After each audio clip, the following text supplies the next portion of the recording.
and then God will fight my battle. We are not in that days of which God is fighting for people who are not ready to call unto Him. We are in the days of which Jesus said that we are in the days of John the Baptist. It is only those who are of violent spirit that can be able to take back what the enemies have stolen from their life. The enemies have captured a lot of destiny. The enemies have stolen a lot of things from family. But we need people that must rise up like Moses and say, enough is enough of captivity in our family. We need people that must stand and say, no way of their oppression in our family. You cannot continue to be saying that God knows why. I always tell people, I was telling the last meeting I had on Monday, I was telling them, I say, you see, it is not the plans of God that your family will continue to be in that circumstance. It is never the plans of God that God will look at His children who are heirs, that who are supposed to inherit what He has done for them, that they will be going through suffering. And then you will be saying that weeping, it is my time, it is my season of weeping. No. The Bible says that weeping may endure for a night, meaning that night does not take long. No matter how night must change, night must give way for day to come. You must understand the season that you are in. If you don't understand the season that you are in, you will settle for less. You will settle for less. It is not the plans of God that your family will continue to be in that cycle of repetition. That this thing that have been going on is that you are carrying and carrying and carrying, and you are saying that it is the plans of God. It is never the plans of God. It is the plans I have for you. It is thought of good and not of evil. So whenever you see evil, you must know that this plan is not of God, and there must be a shift. There must be a change. We must stop this operation of witches and wizards in our family. Amen.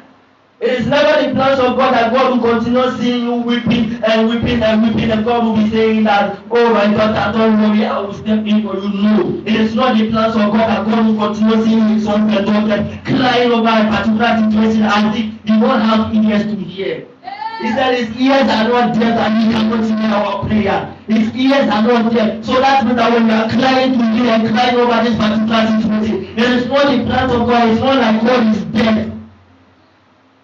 Daniel was praying, and then Daniel, the first day that Daniel prayed, the Bible said God released an angel to give the answer. But why did the answer did not reach to him on time? Why? Because there was a painful pressure that withheld the answer from reaching him. You be thinking that you have been praying and praying over years, and then it seems like God is not answering your prayer. But you must also understand that there is an oppression going on in the realm of the spirit that is resisting the answers of reaching you, which is the forces of witches and wizards. They are very real. If you have never been through battles, you will never know the strength and the level of your capacity to fight them. They are very real. Just because they have not come to you physically to show that they are real doesn't mean they don't exist.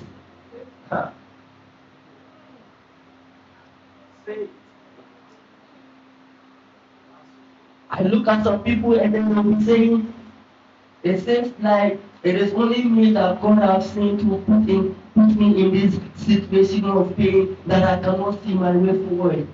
I begin to ask myself and say, no, it is never the plans of God that God will see His children and the sons and daughters of Satan, they are rejoicing and then they are celebrating. Why is it that God has given us the kingdom of this world? He said that the earth has been given to the sons of men. Why is it that the kingdom of darkness, the people of this world are the ones ruling and controlling the affairs of this world? Muslims always say that the God that we serve as Christians, our God is more powerful. Our God is the real God. But why is it that most Christians are poor? Why is it that most Christians are living a defeated life? It is because they don't know the God who they serve.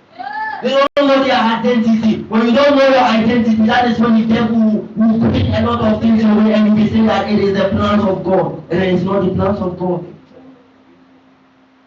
If Daniel was going to stop his prayer and say that, oh, it is the plans of God that God will not release my answer. But when the angel came to me, the angel said, the first day that you pray, God released me to give the answer to you.